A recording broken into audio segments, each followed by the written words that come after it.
As we talked about, the United States was getting to be an important player in world trade. And part of what they needed was a place not only to ship out their goods and bring their goods in, but also to transport them from north to south and vice versa. And because there were no major highways or roadways at that time, one of the best methods of transportation was by river. And the largest river in the United States at that time, which was actually on the outside of the United States on the western border, was the Mississippi River. So taking control of the Mississippi during the time of Thomas Jefferson's presidency was very important. At the time, the French controlled that territory, and Jefferson was also concerned about Napoleon trying to build an empire in North America. So those were two reasons why taking control of the Mississippi River and that western land was very important to not only help America's economy by being able to use the river for transport, but also to kind of purchase land and get Napoleon and the French out of our backyard, so to speak. There was an African slave revolt in the French territory of Haiti at the time, and this was a positive distraction for the United States because Napoleon was fighting off those revolutions at the time and didn't really have enough focus on conquering and trying to gain more land in North America and the territory which is now known as the Louisiana Territory. So because France was at war in Europe and Napoleon needed money for these costly wars, the United States and France struck a deal, which was known as the Louisiana Purchase, where France sold this Louisiana Territory to the United States for $15 million, which seems like not a whole lot if you judge it by today's currency, but if you relate it back to 1803, that was quite a bit of money. But still, if you look at the amount of land that we're going to show in just a minute, it was really like getting an entire estate for maybe $20 today. 15 million, even at that time, was not a lot of money when you consider all the land that they purchased and all the resources that came with it. The problem, though, was Jefferson wasn't sure if he had constitutional power to buy Louisiana. And because the Constitution allowed the president to make treaties, that was kind of his loophole in doing so. So this treaty or this purchase was signed to make the Louisiana Territory part of the United States acquisition.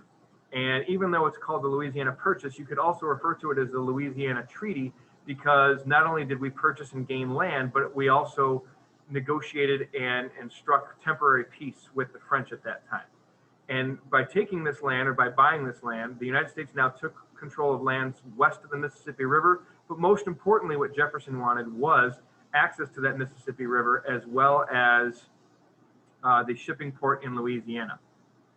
Now, this is the territory that was purchased in 1803. So as you can see here, all of this in the blue and orange on the eastern side of the map is what the United States currently owned.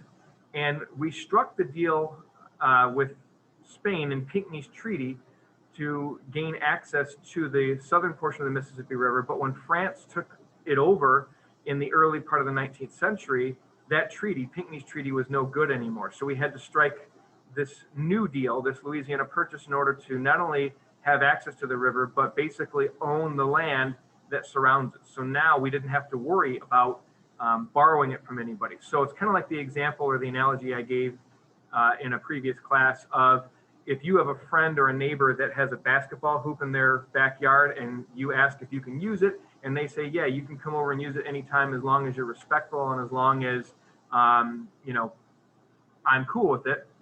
But what if that friend moves?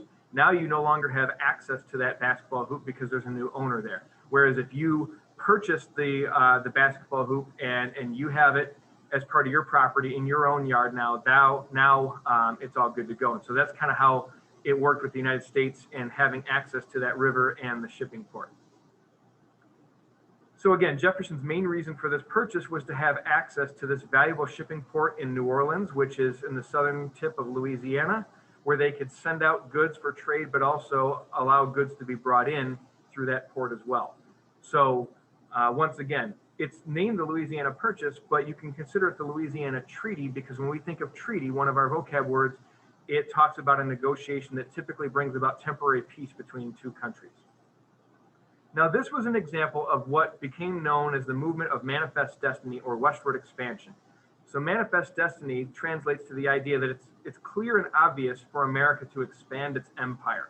So when something is manifested, it means it's going to happen, and destiny is what's supposed to happen. So America needed to expand its empire because many of them at the time felt that this was part of God's plan. This was the natural order of the universe for America to become the largest and most powerful nation in the world.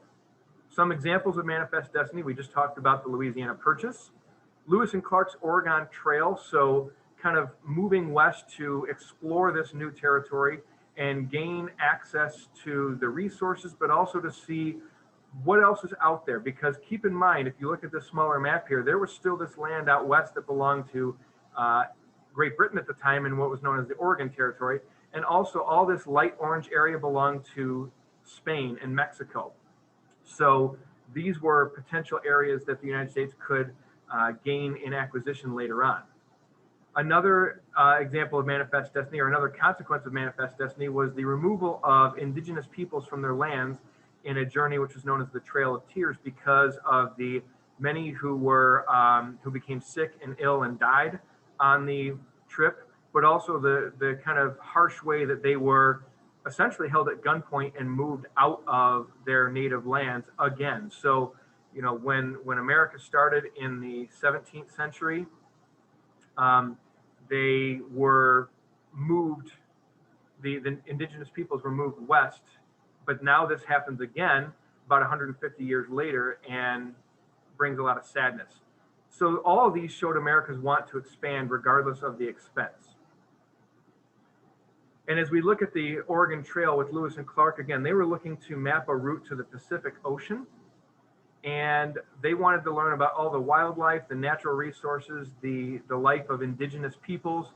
Basically, they were doing their scouting. They were trying to get more information about the land that they just purchased, but also what extended even further west beyond the Louisiana Territory. And an important ambassador accompanied them, and that was Sacagawea, who was an indigenous or a native translator who helped them to not only negotiate peace and translate the language barrier, but also kind of saved them and acted as someone who spoke on their behalf to let them know that they weren't, the indigenous peoples out further west were not being removed once again, but that these men came in peace and they were just trying to explore the territory that they had just purchased. Lewis and Clark reached their approximate goal about a year and a half later. And then there was also the exploration of Zebulon Pike, who looked and surveyed the American Southwest, which was owned by Spain, and kind of brought that information back to the American government for potential future purchases, which they eventually did.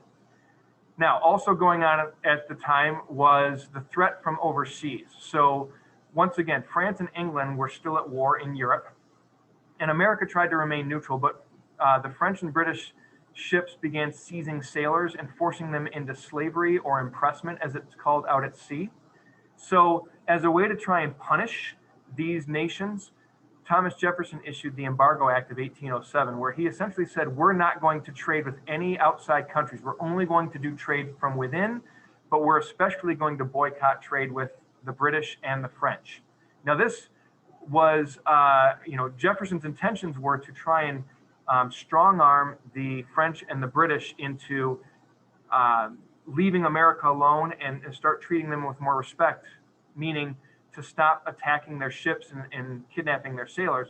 But this backfired on Jefferson, and it hurt the American economy, because if you cut off your best customers and you're only trading from within, you're not getting more money coming into your economy. You're kind of just recirculating the money that's already there. So that's not going to be good for the economy, and it caused trouble, and it made many people unhappy with Jefferson.